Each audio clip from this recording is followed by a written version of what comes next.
Ассалаумағалейкум достар, сіздермен бірге қазақ тіліндегі спорт жайлы YouTube арна ERA-X. Видео ұнаса видеоға лайк басып арнаға тіркеліп қойыңыздар, ал біз бастаймыз.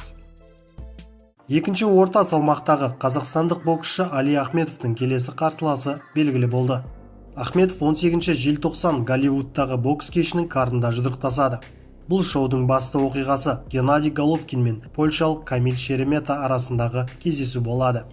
Бокстрек ақпаратынша 25 жастағы Алидің қарсыласы 31 жастағы Карлос Конгора. Эквадорлық боксшы 18 жекпе-жегінің бәрінде жеңіп, 13 қарсыласын нокаутқа түсірген. Кездесу 12 раундқа есептелген.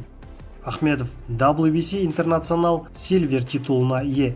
Былтыр қазанда өткен кейінгі жекпе-жегінде Ахметов америкалық Эндрю Эрнандесті нокаутқа түсірген.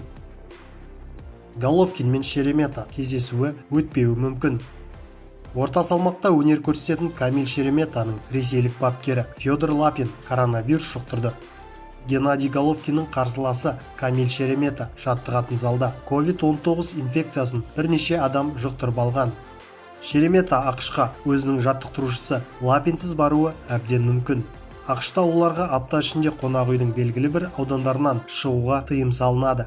Егер командадағы біреу ауырып қалса, бүкіл бригада карантинге түседі. Айдос Ербосынұлы жеңіліп көрмеген ганалық боксшымен жұдырықтасады. Екінші орта салмақта өнер көрсетіп жүрген қазақстандық кәсіпқой боксшы Айдос Ербосынұлы келесі жекпе-жегін тәуелсіздік күні ел астанасы Нұр-Сұлтан қаласында өткізеді. Қазақстандық жеңіліп көрмеген ганалық боксшы Исса Самирмен кездесу өткізіп, WBC Азия, WBA International және WBO Global титулын қорғайды. Исса Самир жекпе-жек алдында берген сұхбатында қазақстандықпен жекпе-жекті асыға күтетінін жеткізді. Қазақстандық боксшымен жыл басында жұдырықтасу керек болғанмын. Өкінішке қарай бұған пандемия бөгет болды. Осы жолы басқа салмақтағы жеңілмеген қарсылас алдым. Қазақстандық туралы ештеңе естімедім, бірақ сіздерде мықты боксшылар көп екенін білемін. Бұл мен үшін үлкен сын.